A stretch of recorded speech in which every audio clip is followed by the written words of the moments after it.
Alright, so Final Fantasy VII Remake Intergrade just dropped on Xbox Series X and S like literally 2 days ago on January 22nd, and I had to check it out because this game has been PlayStation exclusive for almost 5 years, and now Xbox players can finally experience what all the hype was about.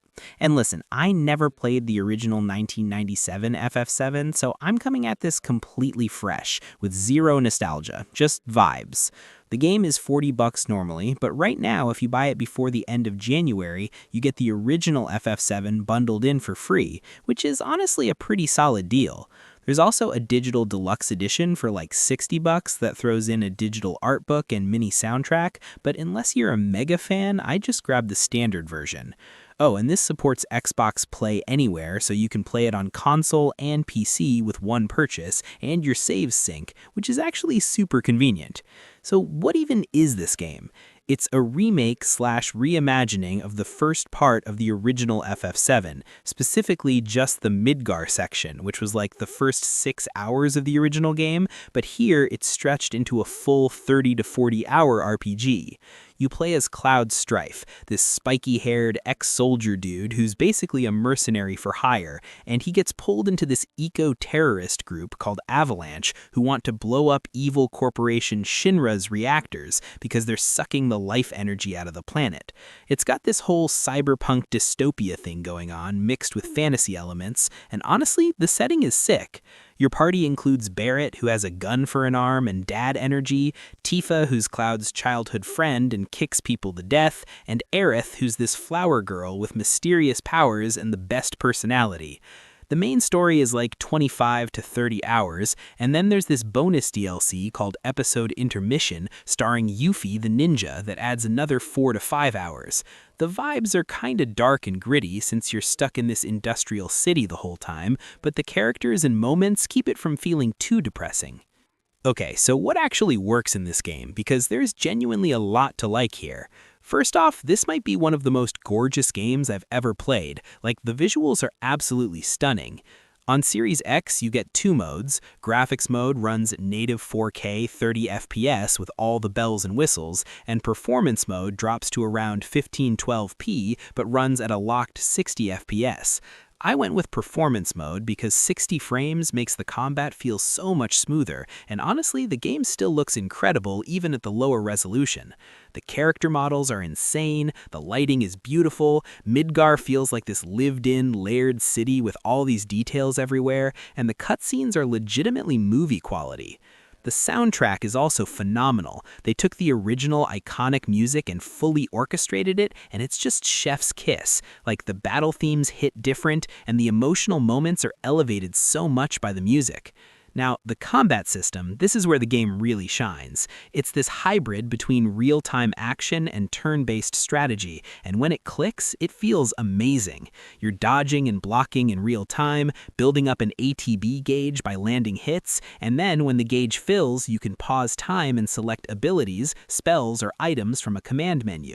You can switch between party members on the fly, which keeps things dynamic, and every character plays completely differently. Cloud is your balanced sword guy, Barrett is ranged with his gun arm, Tifa is this fast combo machine who builds stagger insanely quick, and Aerith is your magic powerhouse. The stagger system is key. You exploit enemy weaknesses to fill their stagger bar, and when it maxes out, they take way more damage for a few seconds. Bosses have these patterns you need to learn, and it genuinely feels satisfying to figure out the strategy and execute it. The materia system lets you customize your build with magic, summons, and passive abilities, and there's real depth if you want to optimize. When you're in the zone, switching characters, popping abilities, timing your blocks and staggers, it's legitimately some of the most fun combat I've had in a JRPG. The story is also really well done if you're into character-driven narratives. The writing and voice acting are top tier, the characters actually feel like real people with chemistry and depth, and there are some genuinely emotional moments that hit hard. They expanded a bunch of stuff from the original, so characters who were barely in the game now get full arcs, which is cool. The Yuffie DLC is also surprisingly good. Her gameplay is even more mobile and acrobatic than the main cast, and her personality is this chaotic gremlin energy that's honestly refreshing after Cloud being emo for 30 hours. Her episode also teases some cool stuff for the sequel. Oh, and there's this new streamlined mode they just added, which maxes your health and magic and makes you do 9,999 damage every hit. So if you just want to experience the story without dealing with combat, you can basically turn on God mode, which is a nice accessibility option. But okay, let's talk about the bad, because this game is far from perfect, and some of this stuff genuinely annoyed me. First off, the pacing is all over the place. The main mission stories are usually great, but then the game just grinds to a halt and forces you into these hub areas where you have to do side quests. And not gonna lie, most of the side quests are aggressively mediocre fetch quest garbage. Like, oh no, find my cats. Oh no, kill these rats. Oh no, collect materials for this random NPC I don't care about.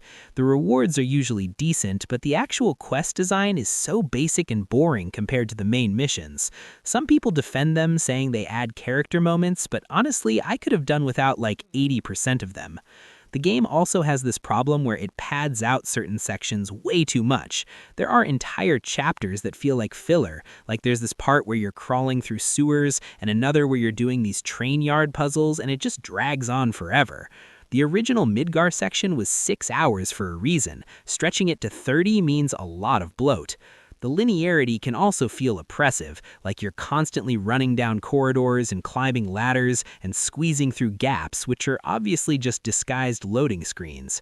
For a game that came out in 2020 on PS4 and now 2026 on current-gen consoles, it still has these outdated design choices that feel kinda rough.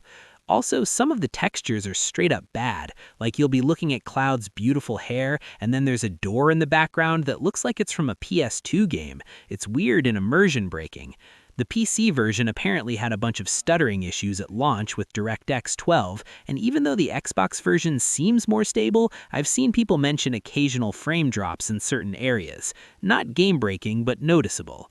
The Yuffie DLC is good, but it's also really short, like 4 hours tops, and some people thought it was annoying because Yuffie never stops talking and has this over-the-top personality. I personally thought she was fun, but I can see how she'd grate on people. Also, the entire game is just Midgar. You don't leave the city at all, so if you were hoping for varied environments and exploration, you're out of luck. It's all industrial slums and corporate buildings for the whole runtime, which can feel samey even though they try to mix it up. So, fun or refund? Is Final Fantasy VII Remake Intergrade worth $40 on Xbox in 2026? Honestly, yeah, I think so, but with some caveats. If you're a JRPG fan who wants a character-driven story with one of the best action RPG combat systems out there, and you can tolerate some pacing issues and filler content, then this is absolutely worth playing.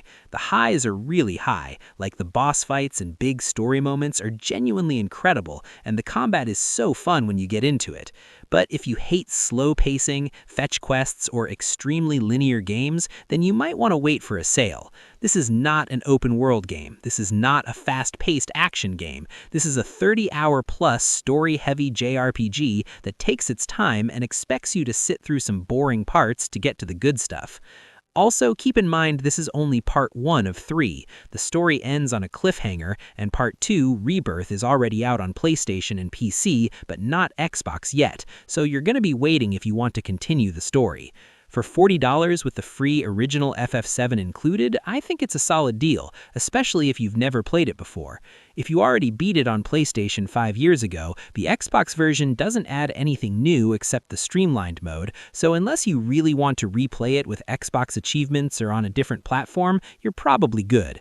For newcomers, though, this is a great entry point into Final Fantasy and one of the best-looking games on Xbox Series X. Just know what you're getting into. Set your expectations for a slower, deliberate experience with amazing combat and story wrapped in some outdated design gameplay, and you'll probably have a good time. I'm giving it a fun with reservations. It's not perfect, but it's definitely worth experiencing if you're into this type of game.